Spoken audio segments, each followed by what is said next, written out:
దేవుని ఆత్మ మన మీద ఉంటే అసలు ఏ కార్యాలు జరుగుతాయి, ఏం జరుగుతాయి అన్నది మనం తెలుసుకోబోతున్నాం. బైబిల్లో వాక్యం అనేది చాలా స్పష్టంగా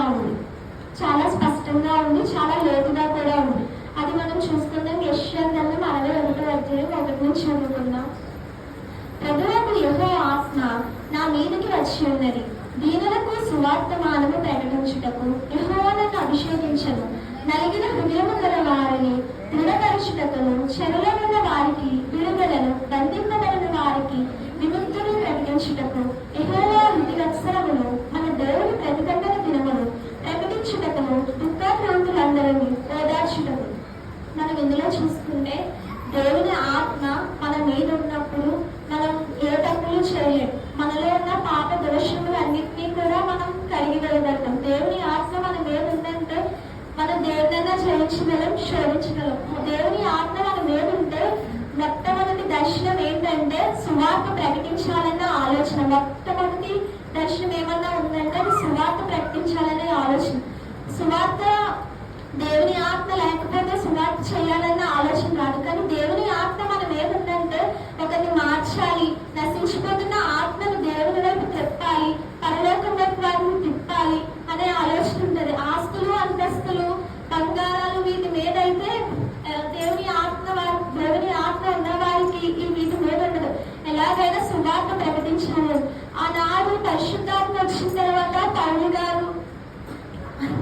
పౌలు గారు శిష్యులు పేతురు గారు ఉన్నారు. అప్పటికి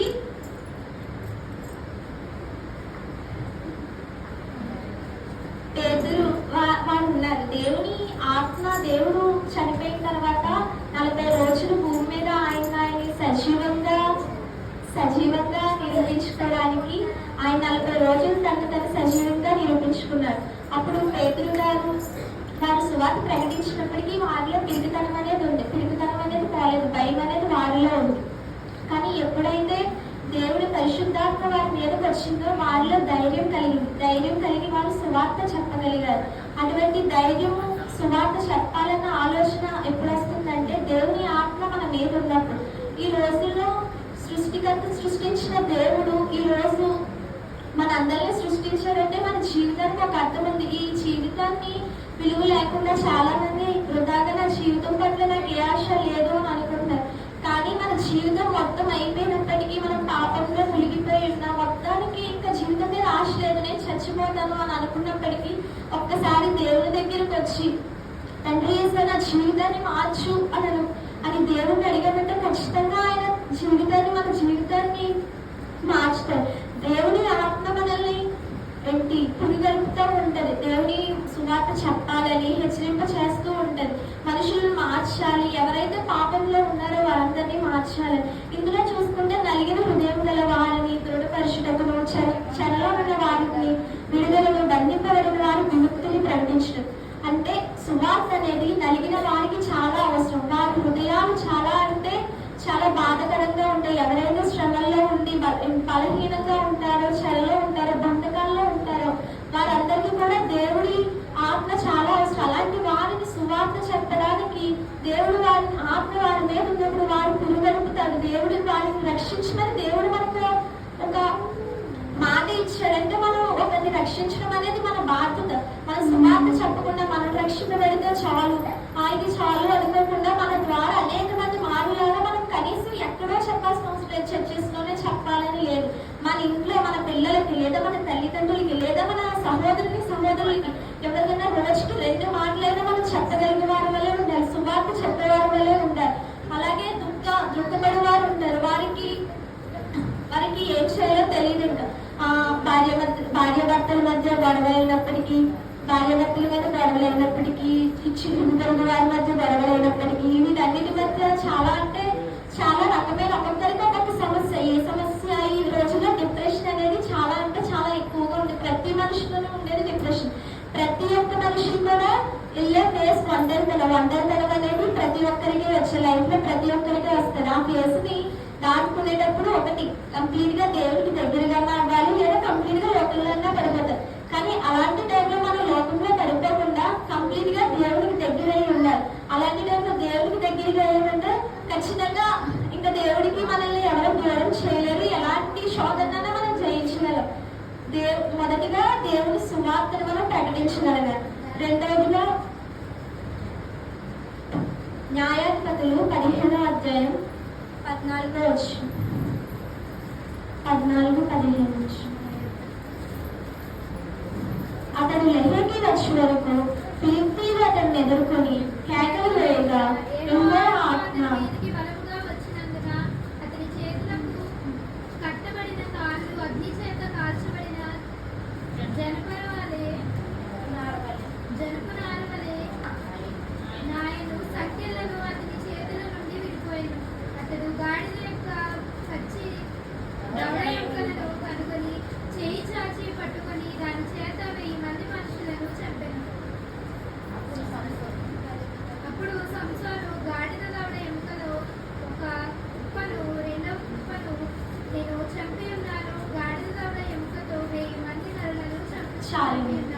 ఇక్కడ మనం ఎవరి గురించి చూస్తున్నామంటే సంసోను గారి గురించి చూస్తున్నాం.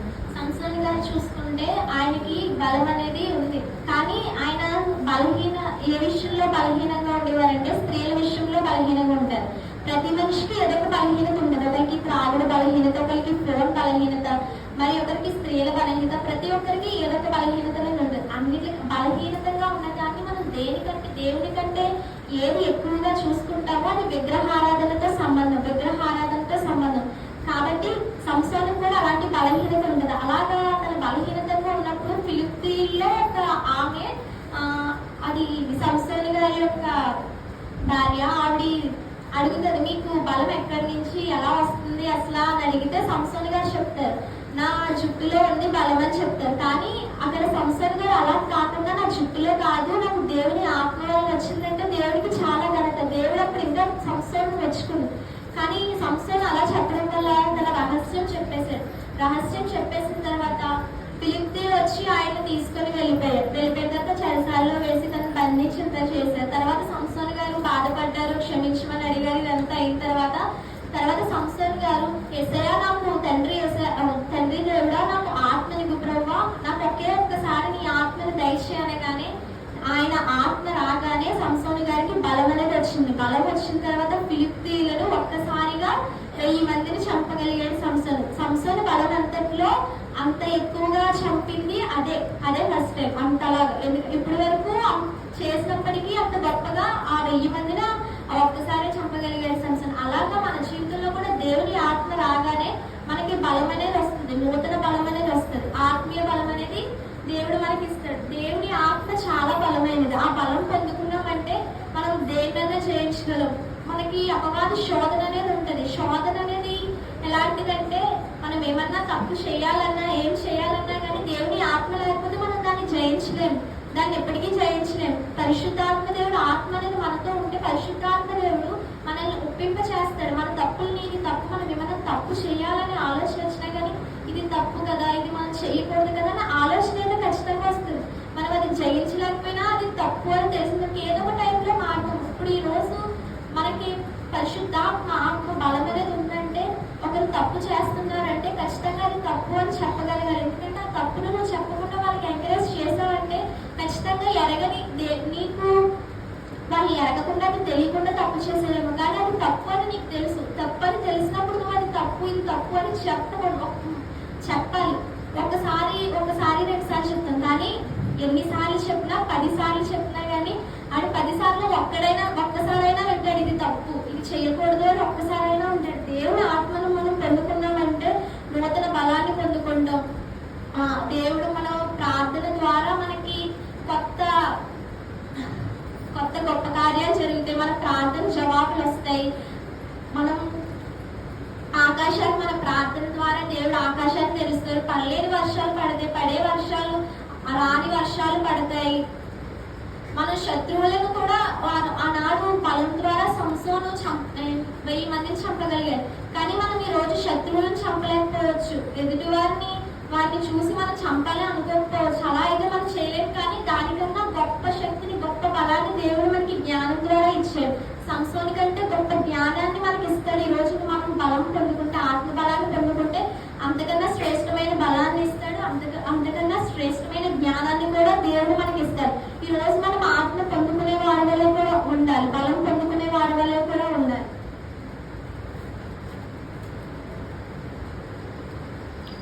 సమయాలు 10వ అధ్యాయం 6వ వచనం.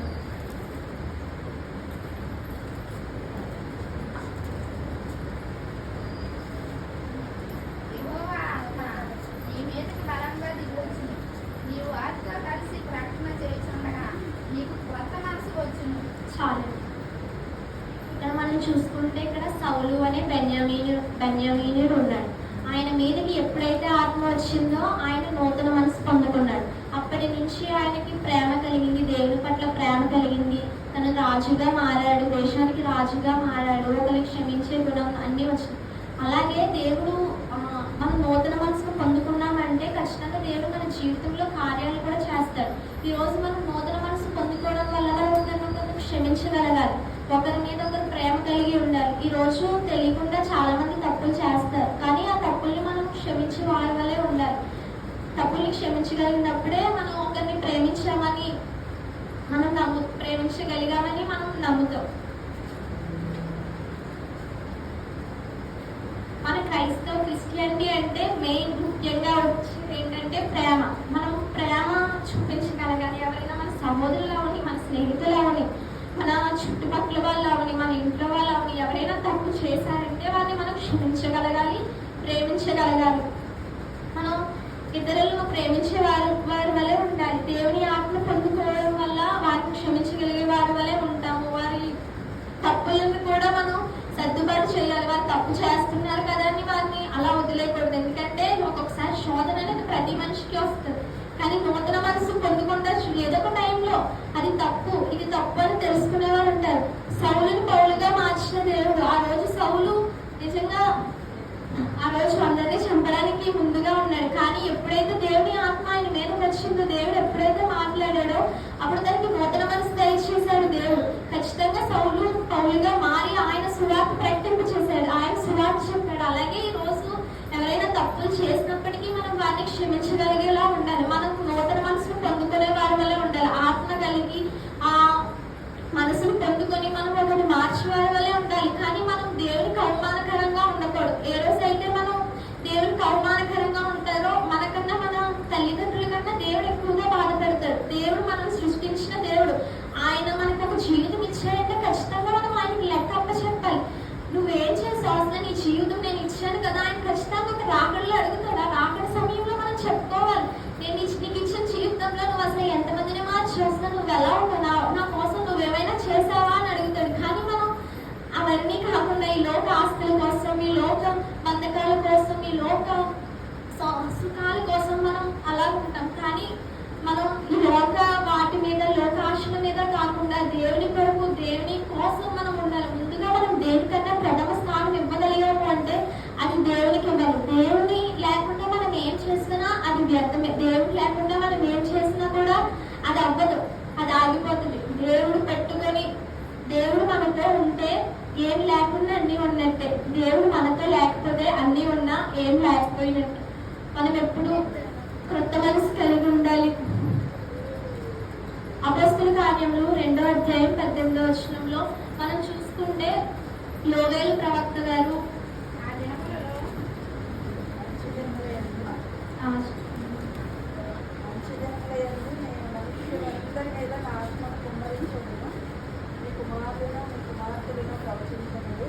మీ యవనులకు దర్శనములు కలుగును, మీ వృత్తులు కలగలందరూ.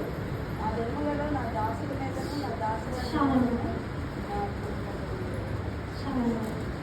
మనం చూసుకుంటే యోవేలు ప్రవక్త గారు ఆయన లేఖనం ద్వారా, ప్రవచనం ద్వారా ముందే చెప్పారు, ఆ అంత్య దినములలో ఆత్మ కుమారుల మీద, కుమార్తెల మీద వస్తుంది, వాళ్ళు ప్రవచిస్తారు అని చెప్పారు. అలాగే వృద్ధులు కలలు కంటారని చెప్పారు, యవనస్తులు దర్శనాలు పొందుతారని చెప్పారు. అంటే మనం చూసుకుంటే దేవుని ఆత్మ మన మీదకి వచ్చినప్పటికీ మనం జరగబోయే సంగతులను మనం చూస్తాం. జరగబోయే సంగతులను మనకు ముందుగానే చెప్తారు. ఇప్పుడు ఏమన్నా ఒక వ్యాపారం అవని, ఇది బాగా ముందుకు అసలు దేవుని పట్టుకొని ముందుకెళ్తే దేవుని దర్శనాలు మనం చూస్తాం. ఒక గర్భఫలం లేకపోతే దర్శనం ద్వారా ఎవరైనా గర్భఫలం పొందారంటే ఖచ్చితంగా జరుగుతుంది. దేవుడి దర్శనం, దేవుడి కళలు ఖచ్చితంగా జరుగుతాయి. భవిష్యత్తులో జరగబోయే కార్యములను కూడా మనం దేవుని ఆత్మ పొందుకొని మనం చూడగలుగుతాం. దర్శనాలు, యవ్వన కాలంలో దర్శనాలు చూచడం ఎంతో మేలు. ఇక్కడ ఉన్న ప్రతి యవనస్తులు కూడా దేవుని దర్శనాలు చూడాలి. ప్రతి ఒక్కరు కూడా దేవుని తెలుసుకొని మారాలి. ఈ రోజు అనుకుంటాం మన జీవితం ఇంతే కదా, ఏముంది, దేవుని చర్చికి వెళ్తున్నాం, ప్రేయర్ చేసుకుంటున్నాం, పాటలు పాడుతుంది అనుకుంటున్నాం. కానీ ఇది కాదు జీవితం. ఇవన్నీ లైఫ్ లో కష్టాలు, ఆనందం, సుఖాలు, డబ్బు ఇవన్నీ కూడా ఒక బోనస్. అంటే సమస్యలు ఇవన్నీ బోనస్. నిజమైన జీవితం ఏంటంటే దేవుని ఆత్మ పొందుకోవడం. అది తెలుసుకున్న రోజు ప్రతి ఒక్క మనిషి కూడా నిజంగా దేవుని తెలుసుకున్న రోజు ఖచ్చితంగా దేవుడు ఆనందపడతాడు. మనం నిజంగా దేవుడు తెలుసుకొని ఆయన్ని ఆనందపరచాలి. ఈ రోజు మనం ఆనందం కోసం మనకు కావాల్సింది అడుగుతున్నాం, కానీ నిజంగా దేవుడు ఆయన ఆత్మను అడిగితే మనకి ఏం కావాలో ఆయనకి తెలుసు. ఆయన చిత్తాన్ని మనం తెలుసుకోవాలి. ముందు ఆయన చిత్తం ఏంటన్నది మనం తెలుసుకోవాలి. మనం చేసిందే ఆయన చిత్తం అనుకోకూడదు. ఆయన చిత్తాన్ని మనం తెలుసుకొని ముందు ఎదగాలి. దేవుని ప్రవచనాలు ఇవన్నీ మనం చాలా అంటే చాలా చూస్తున్నాం. బైబిల్లో అనేక వాక్యాలు, అనేక ప్రవచనాలు ఇవన్నీ మనం చూస్తున్నాం. అయినప్పటికీ కానీ మనలో ఎలా ఉంటే అప్పుడే విని వదిలేసిన వారి వల్లే ఉన్నాం. కానీ అలా కాదు, మనం ఆత్మ ద్వారా మనం ఇంకా బలపడాలి. ఆ వాక్యాన్ని మనం హృదయంలో ఉంచుకోవాలి. ఈ రోజు వాక్యం అనేది చాలా అంటే చాలా ప్రాముఖ్యం. ప్రతి ఒక్కరూ కూడా వాక్యాన్ని హృదయంలో పెట్టుకొని ఆ వాక్యం ద్వారా నడుచుకుంటే, ఆయన ధర్మశాస్త్రం అది నడుచుకుంటే, ఆయన వాక్యాన్ని పెట్టుకొని నడుచుకుంటే ఎవరెందుకు తప్పులు చేస్తారు? ఎవరు ఏ తప్పు చేయలేరు. ప్రతి మనిషి శోధనలో పడతాడు, తప్పులు చేస్తాడు. కానీ ఖచ్చితంగా మారే మనసు రావాలి, మారు మనసు రావాలి, రక్షణ పొందుకోవాలి. మనం ఈ రోజు బాప్తిజం తీసుకున్న రక్షణ పొందుకున్నా మన ఆత్మ లేని ఎందుకు? దేవుడు మన ఆత్మ కోసమే కదా, ఆయన ఆత్మనే కదా మనల్ని అడగమని చెప్పాడు. మనం ఆత్మ కోసం పోరాడాలి. ఆత్మ కోసం దేవుడిని మనం అడగాలి. అడుగుడి మీకు ఇవ్వడం, వెతుకుడి మీకు దొరుకుతుంది, తట్టుడి మీకు తీవ్రన్న వాగ్దానం దేవుడికి అసలు అది ఆత్మ వాగ్దానం, ఆత్మ పొందుకునే వాగ్దానం. కానీ ఈ రోజు అడుగుడి మీకు ఇవ్వడం, వెతుకుడి మీకు దొరుకుతుంది, తట్టుడి మీకు తీవ్రడం అనే వాగ్దానం మన అవసరాల కోసం అడుగుతున్నాం కాదు, అది ఆత్మ కోసం. ఆత్మ కోసం మనం అడగాలి. ఈ రోజు అపొస్తలుల కార్యములు 2వ అధ్యాయం చూసుకుంటే అక్కడ పెంతెకొస్తు దినము నందు యెరూషలేములో శిష్యులందరూ కూడా ఒక మేడ మీద కూర్చొని ప్రార్థన చేస్తారు. ఎడతెగక ఇంకా అక్కడ సుమారు 120 మంది ఉంటారు. అక్కడ ప్రార్థన చేస్తున్నప్పుడు ఎడతెగక ప్రార్థన చేస్తున్నప్పుడు ఒక్కసారి పరిశుద్ధాత్మ శబ్దం వచ్చింది. పరిశుద్ధాత్ముడు దిగి వచ్చాడు. అప్పుడు ఆ పెంతెకొస్తు దినమంతా అక్కడ పండుగ జరుగుతున్నప్పుడు సుమారు 3000 మంది అక్కడ ఆ శబ్దం మీద వారి దగ్గరికి వచ్చారు. అక్కడ యెరూషలేములో 3000 మంది ఉన్నారా? లేదు, అక్కడ లక్షల మంది ఉంటారు. కానీ ఆ శబ్దం మీద వచ్చిన వారు ఎంతమంది? 3000 మంది. ఆ 3000 మందిలో అందరూ మారారా? లేదు. అందులో కొంతమంది ఏంటి అన్ని భాషలు మాట్లాడుతున్నారని విభ్రాంతి పొందిన ఉన్నారు. అందులోనే మరికొందరు వీళ్ళు తాగారు అని మత్తు పదంతో ఉన్నారని, కొంతమంది మత్తు పదంతో ఉన్నారని చెప్పిన వారు ఉన్నారు. మరికొందరు వారిని ఎక్కిరించిన వారు ఉన్నారు, ఎగతాళి చేసిన వారు ఉన్నారు. ఇవన్నీ చూసినా కానీ అప్పుడు అందరూ మారిపోలేదు. అలాగే ఈ రోజు సువార్త ఎంత గట్టిగా వ్యాపిస్తుంది, ఎంత త్వరగా వ్యాపిస్తుంది, ఎంతమంది ఆ సువార్త విని పరిగెడుతున్నారు. వినబడిన వారు అందరూ పరిశుద్ధాత్మను పొందుకుంటున్నారా? వినబడిన వారు అందరూ దేవుని నమ్ముకుంటున్నారా? వినబడిన వారు అందరూ నిజంగా క్రైస్తవులుగా ఉండగలుగుతున్నారా? లేదు, అలా ఉండలేకపోతున్నాం. బికాజ్ ఆత్మ పొందుకోకపోతే మనం నిజంగా దేవుని పొందుకోలేము, దేవుడిలో ఉండలేము. కానీ మనం నిజంగా ఆత్మను పొందుకుంటే ఖచ్చితంగా మనం దేవుడికి దగ్గరగా ఉండాలి. మనకి ఒక బంధం దేవుడితో ఉందంటే ఆ బంధానికి మనకి ఎవరు ఉండకూడదు. మన దైవ సేవకులు మన కోసం ప్రార్థన చేస్తున్నారులే, మనం ఎందుకు చేసుకున్నాం అని చేసుకోవడం ఇంకా వదిలేకుండా రావాలి. ఇప్పుడు నీ తల్లిదండ్రులకి నీకేమన్నా కావాలంటే నీ తల్లిదండ్రుల దగ్గరికి వెళ్ళి పక్కింటి వెళ్ళి అడగమంటావా, లేకపోతే నువ్వు అడుగుతావా? అలాగే దేవుడిని కూడా నువ్వు అడగాలి. ఖచ్చితంగా నువ్వు అడిగితే ఆయన ఎందుకు ఇవ్వడం? అది నీకు మంచిదైతే దేవుడు ఖచ్చితంగా ఇస్తాడు. ఎప్పుడు ఏ రోజు దేవునికి నీకున్న బంధాన్ని ఎప్పుడు దూరం చేసుకోకూడదు. ఆయనకి నీకు రిలేషన్ అనేది చాలా అంటే చాలా బాగుంటుంది. ఆ బాండ్ మధ్యలోకి ఎప్పుడు ఎవరిని తీసుకురాకూడదు. నువ్వు దేని కారణంగా దేవుడికి దూరం అవుతున్నావు అంటే అది ఖచ్చితంగా దేవుడు ఇచ్చింది కాదు. నువ్వు దేని కారణంగా దేవునికి దూరం అవ్వగలుగుతున్నావు అంటే అది నీకు మంచిది కాదని దేవుడికి ముందే మన గురించి మొత్తం అంతా తెలుసు. కాబట్టి మనం ముందు ఆత్మను పొందుకోవాలి. ఆత్మ వలన మనం ఎన్నో చేయలేని కార్యములన్నీ చూస్తాం. మనం చూసుకుంటే 1 కొరింథీయుల పత్రిక 13వ అధ్యాయంలో చూస్తే మొత్తం ఆత్మవరంలే ఉంటాయి. ఒకరిని స్వస్థపరిచే వరం ఉంటుంది, అనేక భాషలు మాట్లాడే వరం ఉంటుంది, మాటల అర్థం చెప్పే వరం ఉంటుంది, దయ్యాలు వదలగొట్టే వరం ఉంటుంది. ఆత్మవరములన్నీ ఎందుకు? మనం నిజంగా ఆత్మ పొందుకున్నాం అంటే ఖచ్చితంగా మనం ఆత్మవరం అడిగినా కూడా దేవుడు ఇస్తాడు. నిజంగా అంత నిలకడగా మనలో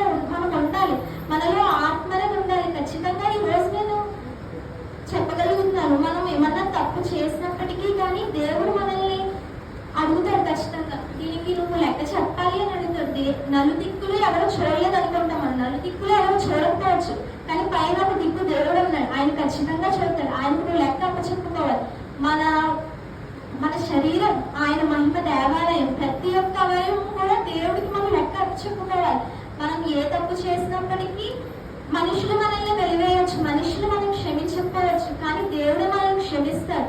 ఈరోజు 1 సిట్టింగ్ 2 సిట్టింగ్ కాదు, కానీ దేవుడు మనల్ని క్షమించగలిగే దేవుడు. మనం ఒక్కసారి వచ్చి ఆయన పాదాల చెంత పడి ఏడ్చి కన్నీరు విడిచి, తండ్రి యేసయ్యా నన్ను మార్చు ప్రభువా, నన్ను నీ బిడ్డగా మార్చుకో ప్రభువా అంటే దేవుడు ఎందుకు కాదంటారు చెప్పు? నిన్ను ప్రేమించిన దేవుడు. దేవుడు నిన్ను ఇంతలా సృష్టించాడు, ఇంతలా నేను నిన్ను ఈ భూమి మీద నిలబెట్టాడంటే ఆయన పని చేయడానికి, ఆయన సువార్త చేయడానికి. కానీ నువ్వు ఈ రోజు ఆ సువార్త చేయకుండా, ఆ మాటలు వినకుండా ఈరోజు మనం అందరం లోకంలో పడి ఉన్నాం. లోకాశల కోసం, లోక బంధాల కోసం ఇంకా అలాగే తిరుగుతున్నాం. కానీ అది కాదు, అది నిజమైన జీవితం కాదు. అదంతా మోసం, అపవాదించే మోసం. అదంతా అపవాది చేసిన మోసం, అపవాది బంధకం, అపవాది శోధన, ఇదన్నీ. కానీ ఇవన్నీ మనం తెలుసుకున్న రోజు నిజంగా మనకి టైం ఉండకపోవచ్చు, కానీ సువార్త చాలా అంటే చాలా గట్టిగా వ్యాపిస్తుంది. అంత్య దినాల్లోకి వస్తాం, మనం అందరం మారాలి. ఇప్పటికైనా తెలుసుకోవాలి, ఆత్మ దేవుని ఆత్మ మనతో ఉంది. ఆయన మనతో లేడని అనుకుంటున్నాం, కానీ ఆయన ఆత్మ ఎప్పుడూ మనతోనే ఉంది. ఆయన ప్రేమ మనతోనే ఉంది. మనకి దేవుని ప్రేమ ఉంటే చాలు, దేవునితో మనం ఉంటే చాలు.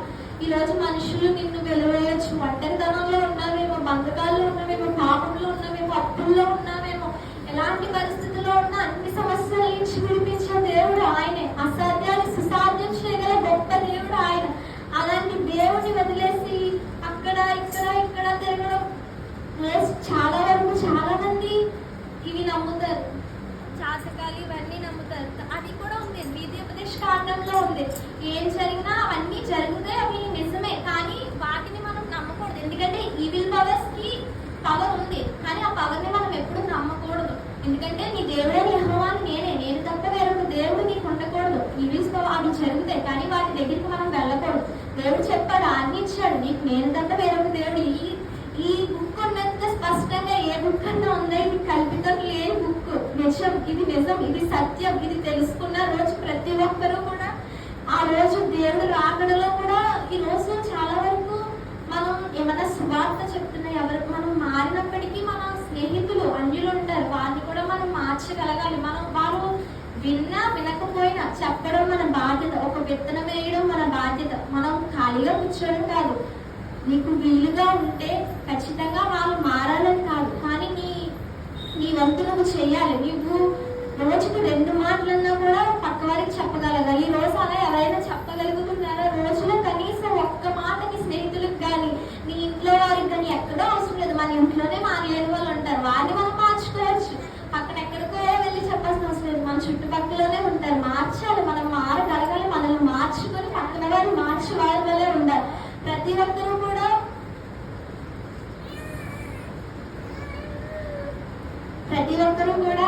ఏదో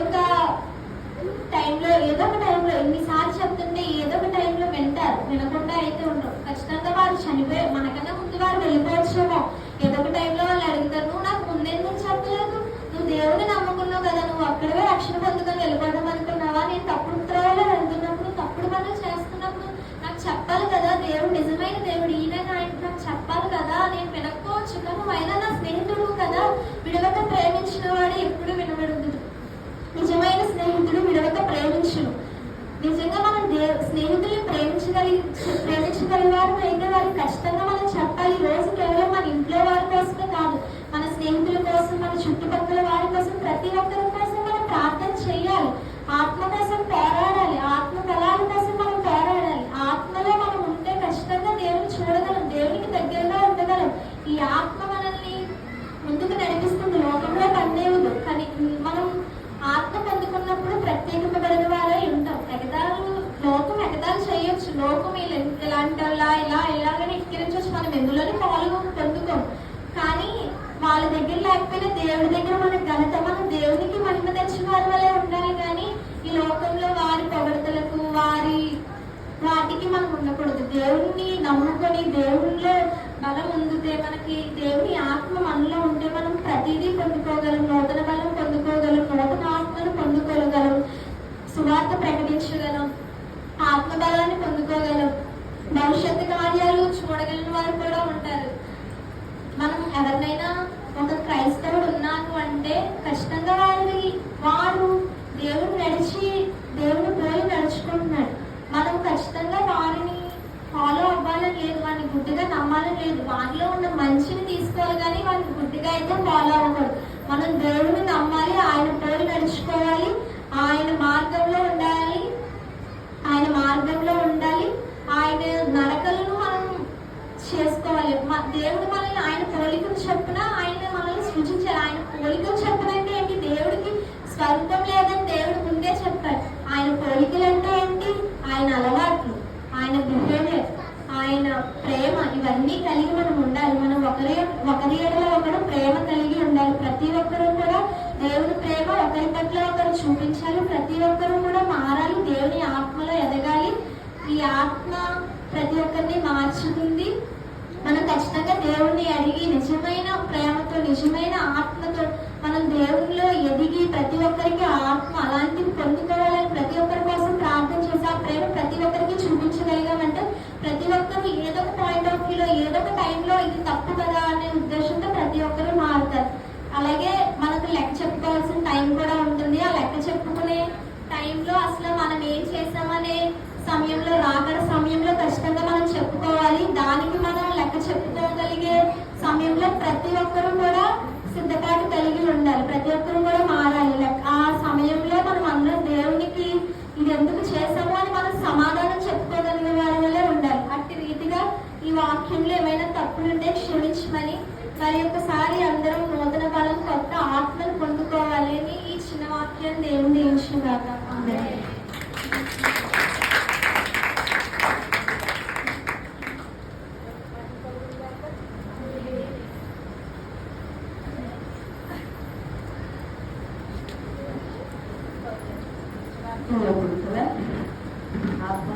బిడ్డగా ఉండి స్వార్థని ప్రకటించాలి, రక్షణలోకి నడిపించాలి. ఆత్మ ఏం చెప్తుందంటే నూతన స్వభావం.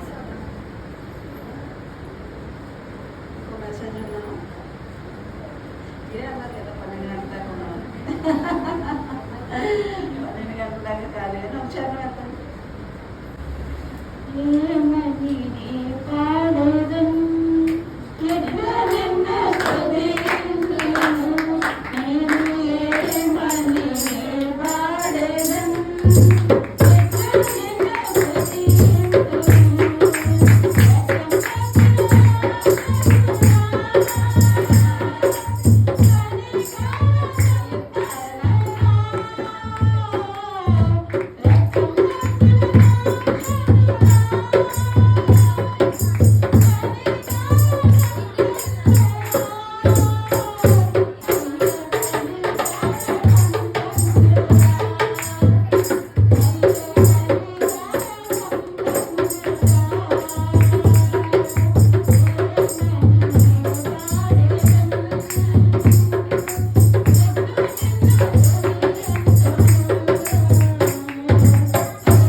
మంచి వాక్యం చెప్తారు, పొద్దున్న సాయంత్రం మంచి ఆరాధన చేస్తారు.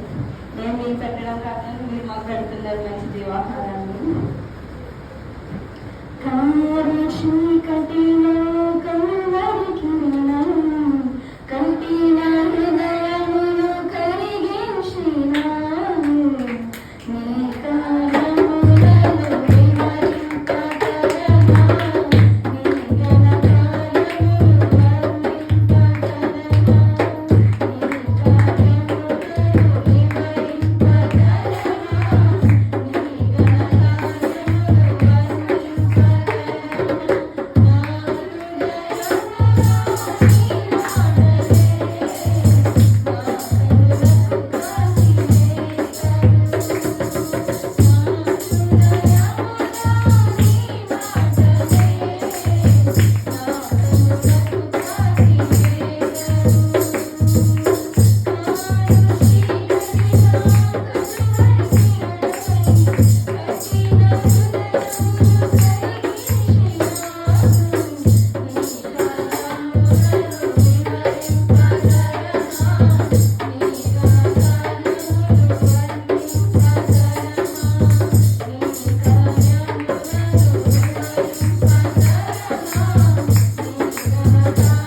వివరింపగలనా, నీ ఘన పరిశుద్ధాత్మ గురించి ఇద్దరు మంచి సబ్జెక్ట్ ఎందుకున్నాను నిజంగా.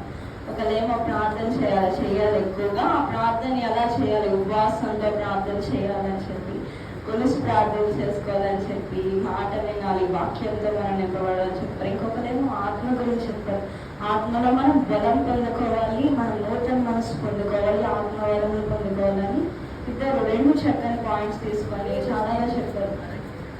దావీదుని మనం చూసినట్లయితే మొదటి సమయాల గ్రంథము 12వ అధ్యాయం 21వ అధ్యాయంలో రాయబడి ఉంటుంది. ఏమని రాయబడి ఉంటుందంటే 8వ వచనంలో అక్కడ దావీదు సౌలు నుండి పారిపోతూ మందిరం దగ్గరికి వచ్చిన తర్వాత అహీమెలెకు దగ్గరికి వెళ్ళి, ఇక్కడ నేను సౌలు ఒక పని చెప్పాడు, రాజు నాకు ఒక పని చెప్పాడు, కానీ ఆ పని మీద వేగంగా రావడం వల్ల నేను ఏ ఆయుధము తెచ్చుకోలేదు, ఇక్కడ ఏదన్నా ఆయుధం ఉందా అంటే అప్పుడు అహీమెలెకు అంటాడు, నువ్వు ఆనాడు గొల్యాతుని ఏ ఖడ్గంతో అయితే చంపావో ఆ ఖడ్గం ఇక్కడ ఉన్నది అని అంటే దానికన్నా సమమైన దయ్యమున్నదని చెప్పి దావీదు ఆ ఖడ్గాన్ని తీసుకొని బయలుదేరుతాడు, సౌలు దగ్గర నుంచి పారిపోతాడు. ఒక యోధుడికి ఖడ్గము చాలా అవసరమైనది కదా. తను ప్రయాణిస్తున్నప్పుడు శత్రువు ఎదురవుతూ ఉంటాడు.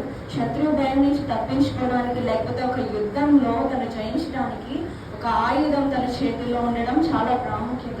యోధుడికి ఆయుధం ఎంత అవసరమో మన జీవితంలో పరిశుద్ధాత్మ కలిగి మనం ఉన్నప్పుడు మనకి ప్రార్థనా జీవితం కూడా అంతే అవసరమై ఉంటుంది. ప్రార్థన మనకి ఖడ్గం అయితే మనం ఆ ఖడ్గాన్ని ఉపయోగించే దానికి మనకి పరిశుద్ధాత్మలు కావాలి మన జీవితంలో.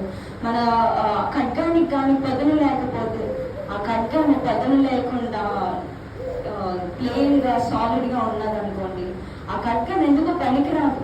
దాన్ని ఎంత బరువు పెట్టి నువ్వు వెలపెట్టి కొన్నా కూడా, ఎంత కష్టపడి చేయించుకున్నా, ఆ ఖడ్గానికి పదును లేకపోతే ఆ ఖడ్గము నువ్వు యుద్ధంలో ఉపయోగించడానికి పనికిరాదు.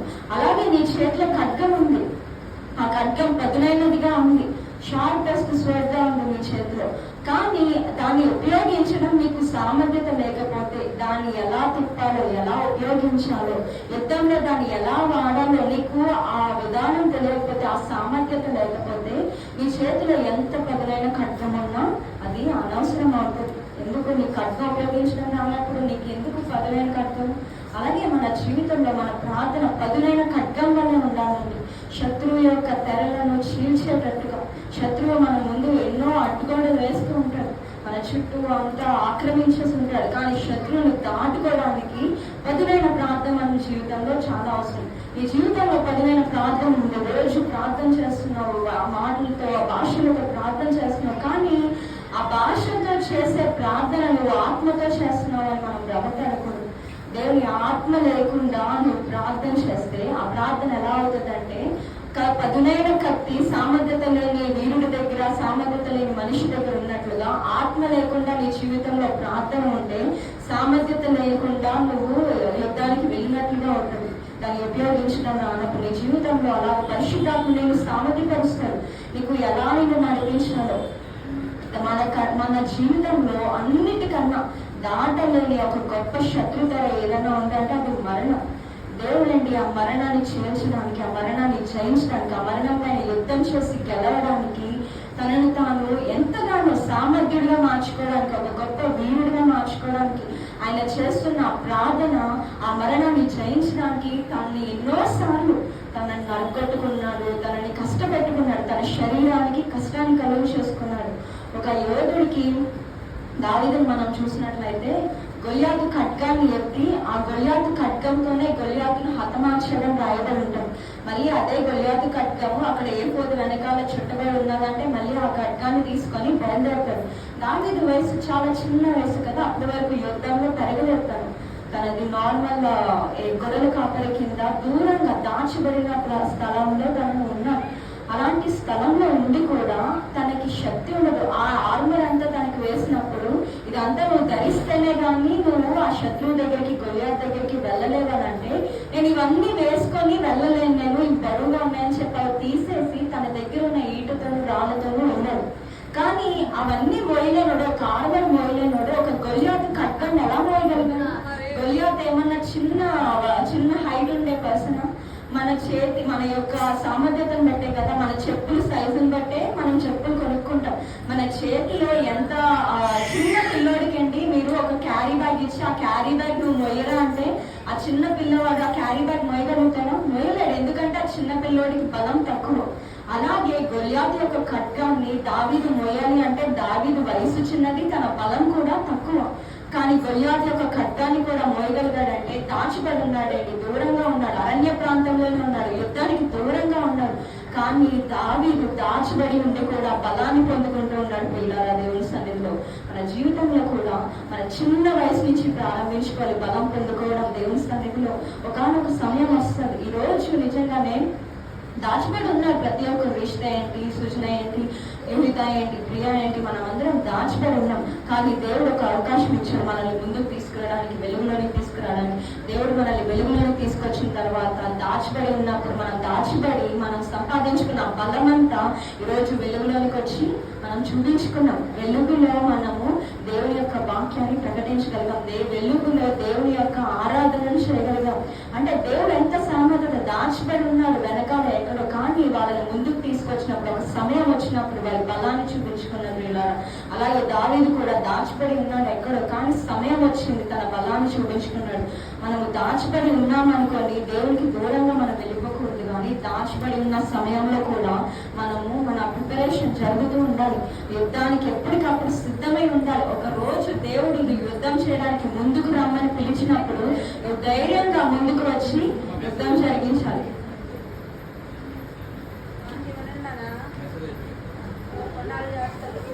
ముందుకు వచ్చి దేవుడు అవకాశం ఇచ్చినప్పుడు మనం యుద్ధం చేయగలగాలి. నిజంగా ఎంత డిస్టర్బెన్స్ గా ఉందంటే ఒక ఫ్లోలో వెళ్తుంటే మధ్యలో తగ్గిపోతే మళ్ళీ అది అందుకోవడం ఎంత కష్టంగా ఉంటుంది. మా మమ్మీ అంటది మధ్యలో డిస్టర్బ్ చేస్తే మళ్ళీ దాన్ని అందుకోవడం కష్టమో అని అంటది. కష్టమే ముందు నువ్వు ప్రిపేర్ అయిందే కదా అని అంటాను నేను. ఇప్పుడు తెలుస్తుంది నిజంగా ఎంత కష్టమో, మధ్యలో ఒకటి ఆపుకోవాలి. అలాగా సమయాలు వలె మనం కూడా చిన్ననాటి నుంచి ఎక్కడ దేవుడు దాచిబడి ఉంచుతాడండి మన జీవితాన్ని, అప్పుడే ముందుకు తీసుకురాడు. దేవుని ప్రజల ముందుకు, దేవుని గణపరచడానికి మనం ముందుకు ఇంకా తీసుకురాకపోవచ్చు. కానీ ఆ దాచిబడిన సమయంలో మన ప్రిపరేషన్ మన జీవితాల్లో జరుగుతూ ఉండాలి. దేవుని కొరకు మనం బలాన్ని పొందుకుంటూ ఉండాలి. దేవుని ఆత్మ చేత, దేవుని ప్రార్థన చేత మన అనుదినము ఆయన బలాన్ని పొందుకుంటూ ఉండాలి. ఏప్రిల్ రాసిన పత్రిక 4వ అధ్యాయం 12వ వచనంలో రాస్తుంటది, దేవుని వాక్యము 2 అంచుల ఖడ్గమై ఉంటుందండి. కానీ దేవుడు ఒక్కడే ఖడ్గం యూజ్ చేయడు, శత్రువు కూడా ఖడ్గం యూజ్ చేస్తాడు. 64వ సంకీర్తన 3వ వచనం చదువుదాం. 64వ సంకీర్తన 3-4 వచనాల్లో, ఒకడు కత్తికి పదులు పెట్టునట్లు వారు తమ నాలుగులకు పదులు పెట్టుదురు, యథార్థవంతులను కొట్టవలనని చాటైన స్థలములను చేదు మాటలను దానములుగా సంధించుదురు. వారు భయమేమీ లేక అకస్మాత్తుగా వారిని కొట్టెదరు. వారు దినాలోచన దృఢపరుచుకుందరు, చాటుగా ఊరుల నొడ్డుటకు యోచుకొనొచ్చు, మనల్ని ఎవరు చూచెదరని చెప్పుకుందరు. వాడికి దుష్టుడికి మన దేవుని ప్రజలకు ఉన్న డిఫరెన్స్ ఏంటంటే, వాడు చీకట్లో వేస్తాడు ఖడ్గము బాణం మన మీదకి, మనము వెలుగులో ఉండి వాడి మీదకి వేస్తాం మనం. అదే దుష్టునికి మనకి ఉన్న డిఫరెన్స్. వాడు కూడా మన మీద కత్తి ఉపయోగిస్తాడు, ఖడ్గం ఉపయోగిస్తాడు. వాడు ఉపయోగించే ఖడ్గం ఏంటండి అంటే సూటిపోటు మాటలు, అసూయ మాటలు, ద్వేషపు మాటలు, మనల్ని హృదయాన్ని గాయపరిచే మాటలు, మనల్ని దేవుని నుంచి దూరం చేసే మాటలు, ఇవన్నీ వాడు పదునైన కత్తిగా మన మైత్రికి వేయాలనుకుంటాడండి, మానవులుగా మన మీద వేయాలనుకుంటాడు. మనల్ని ఎవరు చూస్తాడు, మనల్ని ఎవడేం చేయగలడని చెప్పి మనల్ని దేవుని నుంచి దూరం చేయడానికి, మన హృదయాన్ని కృంగదీయడానికి, మనల్ని దేవునికి దూరపరచడానికి దుష్టుడంట చాటున ఎక్కడో దాక్కుని చీకట్లో మన మీద వేస్తూ ఉంటాడంట. కానీ దుష్టుడికి భయం లేనప్పుడు దేవుని ప్రజలమైన మనకి భయం ఉండాలా?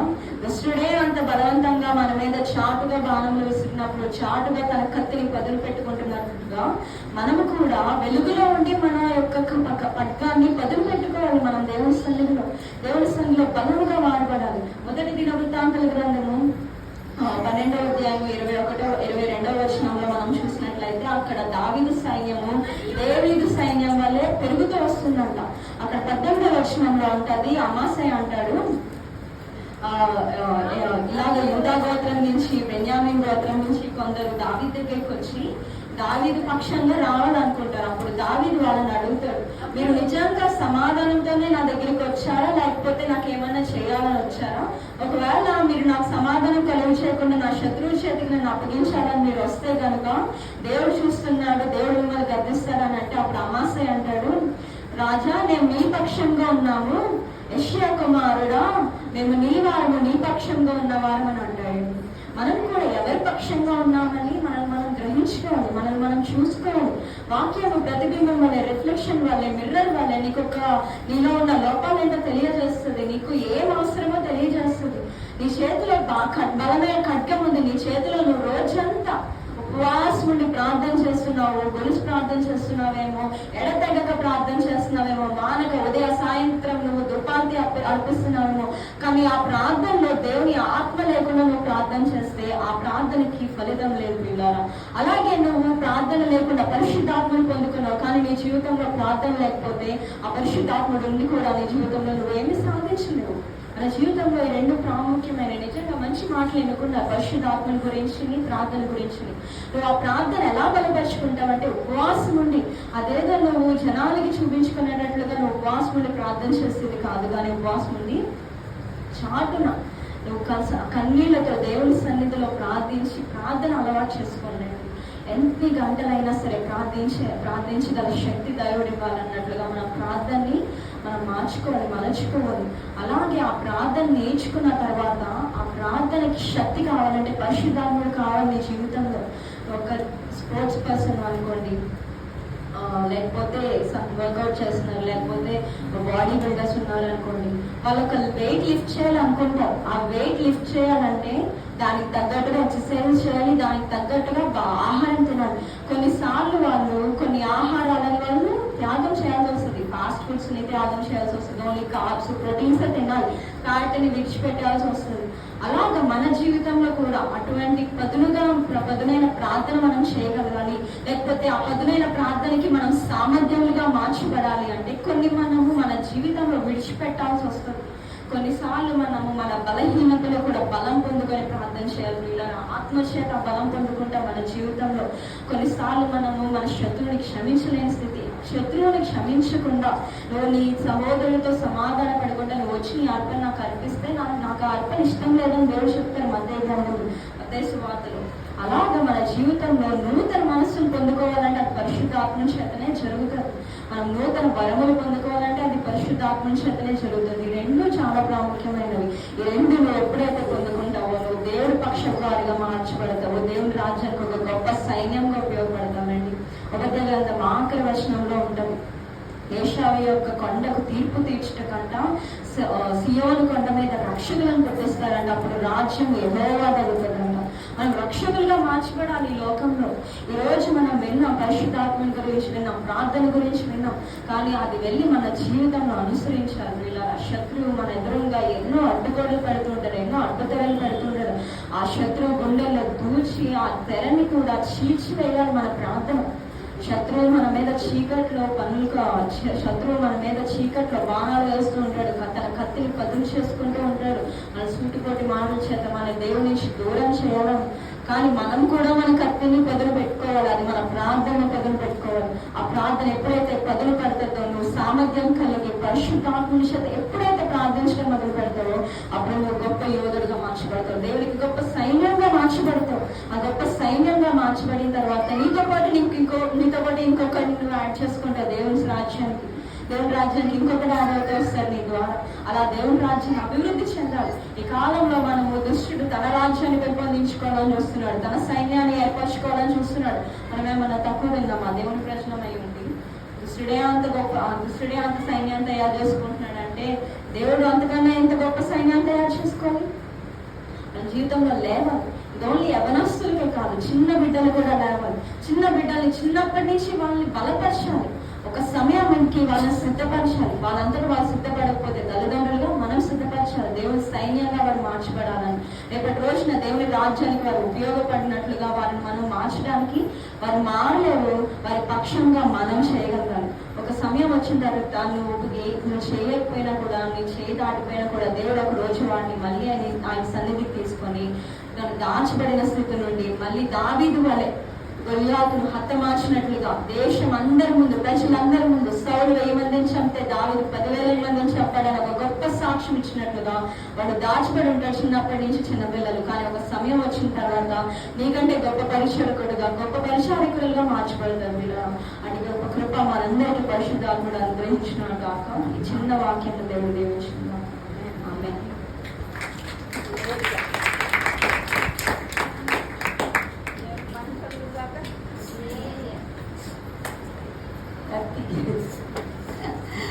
పదును లేదు కత్తి, పదునందు కత్తి. పదును ఉంటే వాడడం రావాలి, పదును లేకపోతే నువ్వెంత నేర్పుగా దాన్ని వాడినా శత్రువుని హతమార్చలేదు. మన ప్రార్థన కూడా పదులుగా ఉండాలి. ప్రార్థన కూడా పరిశుద్ధాత్మ శక్తి చేత నింపబడిన ప్రార్థన, ఆత్మలో ప్రార్థన చేయాలి. పౌలు భక్తుడు అంటాడు, ఆత్మతో ప్రార్థన చేస్తున్నాం, మనసుతో ప్రార్థన చేస్తున్నాం. ఆత్మతో ప్రార్థన చేసేవాడికి ఇంకా ఎక్కడున్నాడు, ఏ స్థలంలో ఉన్నాడు, ఏం చేస్తున్నాడు ఏం తెలియదు. అంతా మైమరిచిపోతాం, ఉన్నాడు పరవశించిపోతాం, ఎక్కడికో వెళ్ళిపోతాం. కృష్ణుని ఆరాధన చేసినప్పుడు చూసారు ఎక్కడన్నా, ఎక్కడో ఉంటాడు అలా. పరవశం అన్నమాట, ఆత్మలో పరవశం. ఆరాధన చేసేటప్పుడు తగిన ఆరాధన ఇంత చక్కగా నేర్చుకోవడానికి ఎవరంటే ఇన్స్పిరేషన్ కృష్ణ జాగ్రత్త ఇస్లాంనే తన గాడుపాలి. ఆరాధన అన్నం చూసి ఆరాధన నేర్చుకున్నాడు. ఆరాధనలో మైమరిచిపోతాడు, పరవశించిపోతాడు. తన పాట పాడుతుంటే అసలు ఎక్కడో పరలోకంలో ఉన్నట్టు. అంటే ఆత్మతో ఆరాధించడం, ఆత్మతో ప్రార్థన చేయడం, ఈ రెండు చాలా ప్రాముఖ్యమైనది. దావీదు ఆత్మలో పరవశించిపోయి ఆ సితారా వాయిస్తుంటే దయ్యాలు పారిపోతాడు. అలా కదా సౌలు పెట్టిన దయ్యాలు దురాత్మలు పారిపోతాడు. మీరు కూడా అలాగా ఆత్మలో ఆరాధిస్తున్నారు, ఆత్మలో ప్రార్థన చేస్తున్నారు. మందిరంలో అనేక దురాత్మలు పట్టుకున్న వాళ్ళు ఉంటారు. పెద్ద ఆత్మలు చేత పీడించబడతాను పెట్టడం. ప్రతి అనారోగ్యానికి కారణం దురాత్మల ప్రకటన బైబిల్ చెప్తుంది. ఆ దురాత్మల నుంచి మనం విడుదల పొందుకోవాలంటే కుటుంబంలో పెట్టడం దురాత్మలు పట్టుకుంటే మాటగా నేను నూతులు దూకెత్తానంటాడు, నేను నూతులు దూకెత్తానంటాడు, నేను తగలబెట్టేసుకుంటాను అంటాడు, నేను గోదావరి దూకెత్తానంటాడు. అలా కదా. ఆ దురాత్మలు కావాలంటే తల్లి ఏం చేయాలా? ఆత్మ చెప్పినటువంటి ప్రార్థన చేయాలి. కాబట్టి పరిశుద్ధాత్మ అనేది చాలా ప్రాముఖ్యం మనకి. చిన్నగా చెప్పింది కదా, పరిశుద్ధాత్మ అనేది చాలా ప్రాముఖ్యం. ఆత్మ అంతకన్నా ప్రార్థన చేయకపోతే ప్రార్థన కూడా చాలా ప్రాముఖ్యం. ప్రార్థన వలనే పైనము, ప్రార్థనే ప్రాకారము, ప్రార్థనే ప్రాణాయము, ప్రార్థనే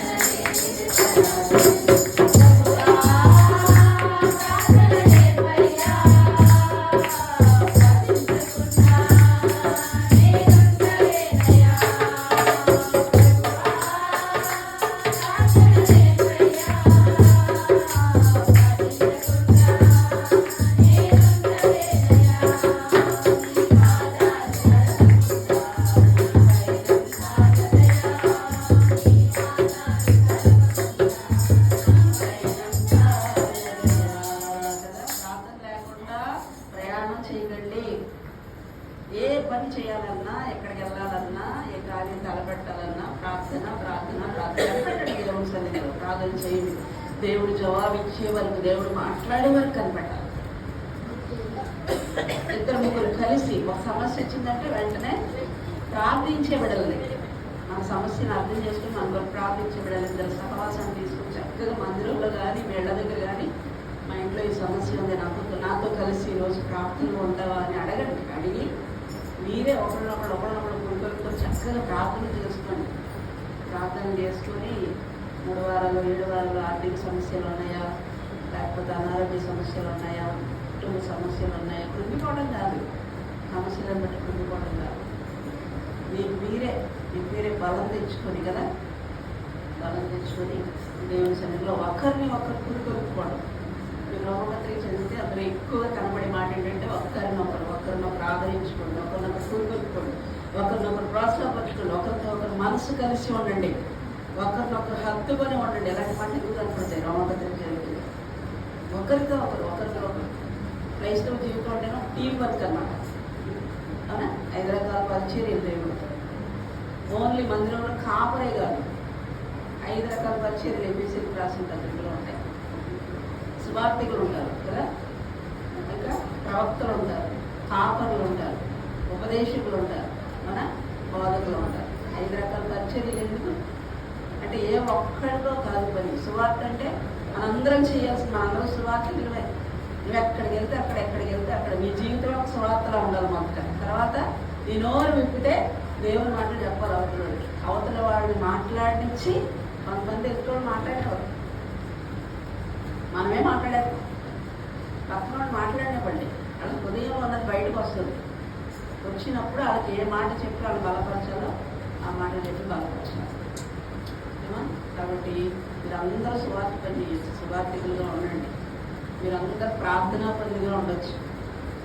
అనేకులుగా ప్రార్థన చేయాలి. దావీదు గట్టు దేవుని సైన్యం వలె మహాసైన్యంగా కదా, సమూయేలు గ్రంథంలో 12వ అధ్యాయంలో మనం చదువుతాం. దావీదు సైన్యం దేవుని సైన్యం వలె మహాసైన్యంగా మారిపోయిందట. దావీదు యొక్క యుద్ధ వీరుల యొక్క లిస్టు చెప్తారు దినవృత్తాంతాల గ్రంథంలో. మీరు మొత్తం అధ్యాయంలో చదివితే దావీదు గురించే ఆ దినవృత్తాంతాల మొదటి గ్రంథంలో ఇంకా దావీదు చరిత్ర ఉంటుంది.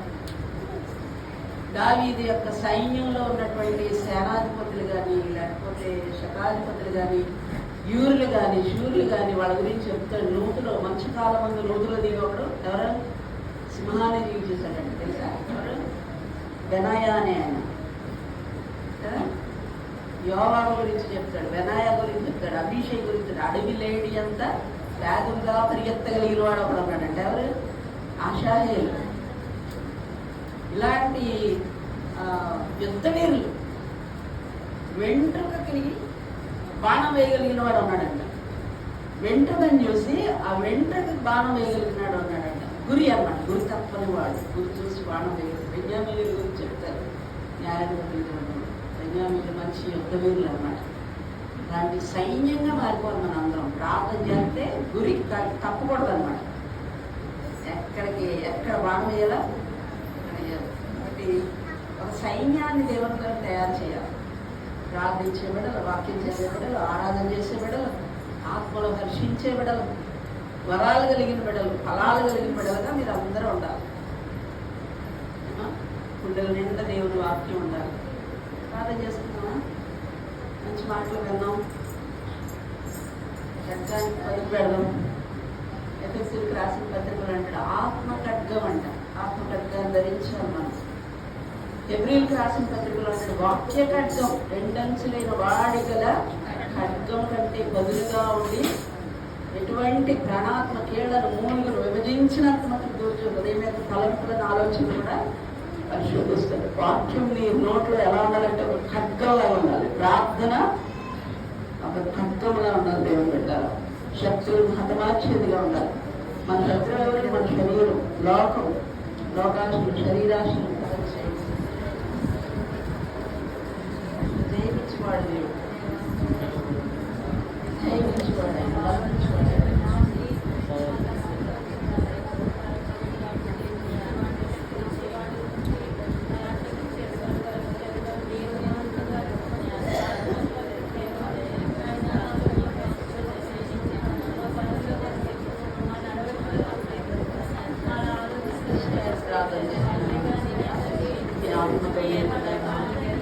ఈరోజు పరిశుద్ధాత్మ గురించి అన్నాను ప్రభా. పరిశుద్ధాత్మ ద్వారా నేను నూతన బలాన్ని పొందుకుంటానని, నూతన స్వభావాన్ని పొందుకుంటానని, నూతన శక్తిని పొందుకుంటానని, నేను చేయలేని కార్యాన్ని చేయగలుగుతానని నాతో మాట్లాడడం నాకు వందనాలు. ఇలా ఇదైనా ప్రార్థన ద్వారా నాతో మాట్లాడారు. ఇలా కుమార్తె చక్కటి మాట ఇచ్చిన నా ప్రార్థన ద్వారా ప్రార్థన ఎలా చేయాలి, ఉపవాస ప్రార్థన చేయాలని ప్రభా. ఇప్పుడైనా మీరు ఉపవాసం ఉంది కన్నీళ్ళు దుఃఖించు మనపూర్వకంగా నీ దగ్గరకు రావాలని ప్రభా. ఉదయకాలం ప్రభా ప్రార్థన గురించి మాట్లాడారు. ఇదిగో ఈ సాయంకాలం పరిశుద్ధాత్మ గురించి మాట్లాడారు ప్రభా. దేవా దావీదు యొక్క సైన్యం గురించి మాట్లాడారు ఆయన. దాచబడిన అనుభవంలో ఉన్నాడు తండ్రి దావీదు ప్రభా. ఒకనొక సమయం వచ్చింది తండ్రి, వేదిక మెప్పించారు నాయన, బలిపెట్ట మీరు నిల్చోబెట్టారైనా శత్రువును హతమార్చేవాడుగా. అయ్యా రాజులు చేయలేని కార్యాన్ని ప్రభా, శూరులు చేయలేని కార్యాన్ని, యుద్ధ వీరులు చేయలేని కార్యాన్ని దావీదు ద్వారా జరిగించామైనా.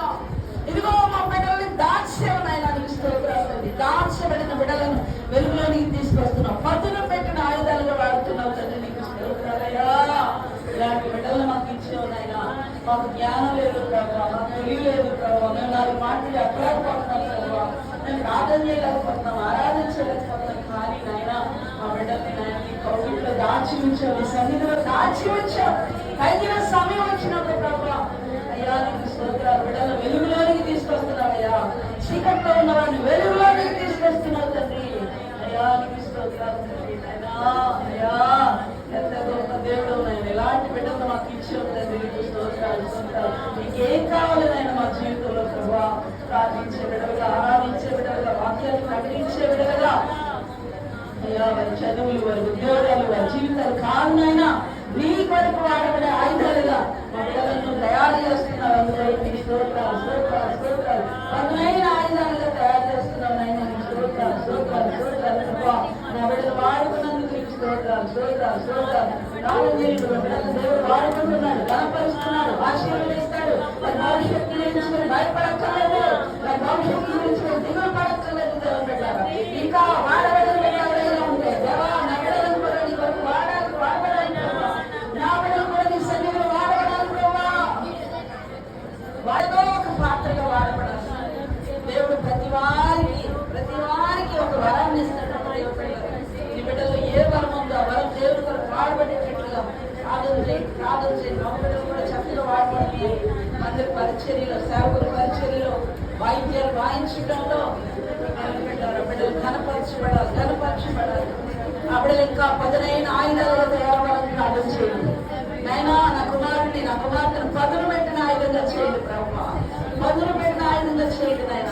వాక్య ఖడ్గం నోట్ల నుంచి అనేక హృదయాలు చేర్చాలి తండ్రి, నీకు స్తోత్రాలు. ఆత్మ ఖడ్గం నుంచి ఆరాధన చేస్తున్నప్పుడు అనేకులు పశ్చాత్తాపడాలి, హృదయాలు చేర్చబడాలి ప్రభావ. ప్రాణాత్మల కీళ్ళు మూలం విభజించబడాలి ప్రభావ. మూలంగల ప్రార్థన తండ్రి నాయన, కన్నీటి ప్రార్థన ప్రతి వారు ఉద్భవించాలి నాయన. మరి ఆరాధన ద్వారా నీకు మహిమ రావాలి ప్రభావ. మరి ఆరాధన ద్వారా అనేక ఆత్మలు కట్టబడాలి ప్రభావ. మరి వాక్య పరిచర్య ద్వారా అనేక లక్షణాలను నడిపించబడాలి ప్రభావ. నా బిడ్డని ఇంకా బలంగా వాడుకోతండి, నా బిడ్డని ఘనపరచుదండి, నా బిడ్డని బలంగా నాయన నీ సేవకులకు నాయన నీ పరిచర్య వాడబడ్డ ఆయుధాలుగా చేయండి ప్రభావ, పదునైన ఆయుధాలుగా చేయండి ప్రభావ. నీ చేతిలో వాడబడే ఖడ్గంగా చేయండి ఆయన. దేవుని చేతిలో వాడబడిన ఎంత ఆశీర్వాదం దేవుడు. ఉదయానికి సంతోషం కదండి, కడుపు నిండిపోతండి. నాకైతే బిడ్డలేదో బీటెక్ చదివారు, హైటెక్ చదివారు, ఆ చదువు చదివారు, ఈ చదువు చదివారు, అది కాదు. దేవుని కొరకు వాడబడుతున్నారు. ఎంత ఆనందం, ఎంత ఆనందం. మనం చేయలేని పని మా బిడ్డలు చేస్తున్నారు. దేవుడు ఎప్పుడైనా ఆలోచిస్తున్నారు మాకు దేవుని సరిగా చెప్పగలిగామా? ఇప్పుడు నీ కథల ముందు దేవుడు నీ బిడ్డలు వాడుకుంటున్నాడు. ఎంత గొప్ప కృప కదా, ఎంత గొప్ప కృప, ఎంత గొప్ప కృప. ఎలాంటి బిడ్డలు ఇచ్చాడు దేవుడు, ఇలాంటి బిడ్డలు ఇచ్చాడు దేవుడు. చంటి బిడ్డ లిఫ్ట్లో ఇరుక్కుపోయాడండి. ఇరుక్కుపోయి వాడు ఏం చేయాలో తెలియక లిఫ్ట్లో ప్రార్థన చేస్తున్నాడు. ఏసయ్యా నన్ను లిఫ్ట్ నుండి బయటకు తీసుకుని ఆయన విడిపించిన ఆయన. ఎవరు నేర్పారు వాడికి? వాడి తల్లి వేసిన పునాది. చిన్న పిల్లడు, 5 సంవత్సరాలు కూడా ఉండవేమో. వాడు ప్రార్థన చేసి ఆమె అనేసరికి లిఫ్ట్ ఓపెన్ అయింది. ఎలాంటి ప్రార్థన నేర్పిందని తల్లి విశ్వాస సహితమైన ప్రార్థన నేర్పించింది కదా. మన బిడ్డకి ఏం నేర్పుతున్నాం మనం? మంచి దైవజనులను మనకి ఇచ్చాడు దేవుడు, మంచి దైవజనులను మనకి ఇచ్చాడు, మంచి సంఘాలు మనకి ఇచ్చాడు. మన బిడ్డలు పురికొల్పబడి ప్రోత్సాహపరచబడి దేవుని సన్నిధిలో స్థిరపడి దేవుని కొరకు నిలబడి వాడబడుతున్నారు. దేవుని కృప, దేవుని కృప, దేవుని దయ. మన బిడ్డలందరూ ఇంకా గొప్ప యోధులుగా సిద్ధపడాలి. పరిశుద్ధుగా డాంబలిగిన తండ్రి వందనాలయ్యా. ఇదిగో నేను దినం కొరకు స్తోత్రాలు తండ్రి. ఈ రోజు దినం కొరకు స్తోత్రాలు. బిడ్డలు నిలబడ్డారు తండ్రి, ఆరాధన చేశారు నాయన. స్తోత్రాలు ప్రియా కొరకు ఇష్ట కొరకు వందనాలు. బిడ్డలు తండ్రి వాక్య పరిచర్యలో కూడా వాడబడేటట్లుగా సహాయం చేయండి నాయన. అలాగే తండ్రి యూనిత కొరకు స్తోత్రాలు, సృజన కొరకు స్తోత్రాలు. బిడ్డలు తండ్రి చక్కటి వర్తమానాలు చెప్పారు నాయన. కవిత కొరకు స్తోత్రాలయ్యా. బిడ్డల ముగ్గురు నువ్వు వాడుకున్నావు, నీకు వందనాలు స్తోత్రాలు తండ్రి. ఇదిగో రేపటి దినం కూడా మా ఎదుట అయ్యా బిడ్డలు నాయన మా బిడ్డలు వాడుకోవాలని ఆశపడుతున్నాం తండ్రి. మా బిడ్డలు ఈ పనిలో పరిచర్యలో వాడబడాలని ఆశపడుతున్నాం. లేదని జ్ఞాపకం చేసుకున్నట్టు ప్రభావ రేపటి దిన ఆరాధన కొరకు బిడ్డలను సిద్ధపరిచిన ఆయన. ఏ బిడ్డను దర్శిస్తావో తండ్రి, ఏ బిడ్డను పురికొల్పుతావో నాయన. దేవానికి వందనాలు తండ్రి. రేపటి దిన ఆరాధన కొరకు, రేపటి దిన పరిచర్య కొరకు నీకు వందనాలు స్తోత్రాలు చెల్లించుకొచ్చినాం ప్రభావ. ఇదిగో తండ్రి సమయంలో బలహీనగా ఉన్న బిడ్డలతో ప్రార్థన చేస్తున్నానయ్యా. బలపరచండి నాయన. నీ స్తోత్రాలు మీ రక్తంతో నేను బిడ్డలకు తడపండి. వృద్ధులైన తల్లులంతా జ్ఞాపకం చేసుకుని ప్రభావ మంచి ఆరోగ్యాన్ని, శక్తిని, బలాన్ని చేకూర్చున్నాయన. నీకు స్తోత్రాలు స్తోత్రాలు కృపణ పండిన కుటుంబాలు సంతోషపడతాయన. అదే కాలం మీరు మాట్లాడారు తండ్రి. అత్యధికమైన విజయాలతో నేను మిమ్మల్ని ఊరేగిస్తానన్నావు నాయన. నీకు స్తోత్రాలు ప్రభావ. నీ ముఖ కాంతిలో ప్రభా నాయన మేము విజయం పొందుకుంటామని చెప్పావు నాయన. నీకు స్తోత్రాలు తండ్రి. నీ బాహుబలమైన ముఖ కాంతిలో మాకు విజయం ఇస్తామని చెప్పావు నాయన. నీకు స్తోత్రాలు ప్రభా. ఇదిగో తండ్రి నీ సన్నిధిలో నీ బలిపీఠం దగ్గరికి వచ్చాం నాయన. నీ వెలుగును నాయన మా మీద ప్రసరింపజేస్తున్నావు తండ్రి. నీకు స్తోత్రాలు స్తోత్రాలు స్తోత్రాలు ప్రభా. బిడ్డలు ఆశీర్వదించండి. ఒక్కొక్కరిని పేరు పేరు దీవించండి. చెడ్డ బిడ్డల కొరకు స్తోత్రాలు, ఎవరస్తుల కొరకు స్తోత్రాలు నాయన. నీకు వందనాలు తండ్రి. పురుషుల కొరకు స్తోత్రాలు, స్త్రీల కొరకు స్తోత్రాలు తండ్రి నాయన. అయా అయా నీకు వందనాలు. పెద్దవారి కొరకు స్తోత్రాలు. ప్రత్యేకంగా తండ్రి సురంజని గారు తల్లి గారి కొరకు ప్రార్థన చేస్తున్నా. ఆమె దీవించండి, ఆశీర్వదించండి. బలహీనతతో తండ్రి నాయన లేవలేని స్థితిలో ఉందట అమ్మ నాయన. మీ రెక్కల్లో ఉన్న ఆరోగ్యాన్ని తల్లికి ప్రసాదించండి. అలాగే తండ్రి నాయన తండ్రి అమరా గారు అత్తగారి కొరకు కూడా ప్రార్థన చేసిన. అమ్మ కూడా బలహీనరాలుగా ఉందంటే నాయన. ఎన్నో టెస్టులు చేయించారు కానీ గొప్ప దేవుడు నార్మల్ ఇచ్చావు తండ్రి. నీకు స్తోత్రాలు తండ్రి. తల్లికి ఇంకా సంపూర్ణమైన ఆరోగ్యాన్ని, పరిపూర్ణమైన ఆరోగ్యాన్ని తెచ్చారు ప్రభావ. నీకు స్తోత్రాలు. అదే కాలం తండ్రి నీకు స్తోత్రాలు ప్రభు. ఇదిగో అనుష తండ్రి మాతం గారు ఆయన నీకు స్తోత్రాలు. శరీర బలహీనతలను బట్టి నీ సన్నిధిలో ప్రార్థన చేయించుకున్నారు ఆయన. బిడ్డలంతా ఆకండి బాబు, ఉండండి, స్వస్థపరచండి, ఆరోగ్యంగా ఇచ్చేయండి నాయన. నీకు స్తోత్రాలు. గర్భఫలాలు లేని బిడ్డల కొరకు ప్రార్థన చేస్తున్నానయ్యా. విజయ తండ్రి ఉదయకాలం చక్కటి ప్రార్థన చేసింది బిడ్డలు ఆయన. నీకు స్తోత్రాలు తండ్రి. లేనా చక్కటి ప్రార్థన చేసింది బాబు. నీకు స్తోత్రాలు తండ్రి. బిడ్డలను తండ్రి జ్ఞాపకం చేసుకోండి. గర్భాలు తెరవండి నాయన. గర్భఫలాలు ఇవ్వండి. బిడ్డలు నోటి నిండా ఉంటుండీ నాయన. నీకు స్తోత్రాలు. వివాహాల కొరకు ఎదురు చూస్తున్న బిడ్డలు, ఉద్యోగాల కొరకు ఎదురు చూస్తున్న బిడ్డలు తండ్రి. ఆర్థిక సమస్యలతో నలిగిపోతున్న బిడ్డలు తండ్రి. కుటుంబ సమస్యలతో నలిగిపోతున్న బిడ్డలు ప్రభావ. దేవానికి వందనాలు. బిడ్డలందరినీ జ్ఞాపకం చేసుకుని హర్ష కొరకు స్తోత్రాలు తండ్రి. ఆశీర్వదితో కాలం తండ్రి స్కూల్ ఇచ్చిన ఇంటికి పంపించారంట ప్రభావ. బిడ్డలు తండ్రి నాయన 2 పూటలు కూడా నేను నీ సన్నిధులు గడపడానికి కృపణ ఇచ్చారు తండ్రి. నీకు వందనాలు స్తోత్రాలు. బిడ్డలు బలపరచండి నాయన. శక్తితో నింపండి. చేరువచ్చిన బిడ్డలందరినీ చేతులెత్తి ఆశీర్వదించండి నాయన. ఇదిగో ఉదయకాలం నీకు స్తోత్రాలు తండ్రి. టీవీ సిద్ధపరిచినటువంటి నాయన నీకు వందనాలు తండ్రి.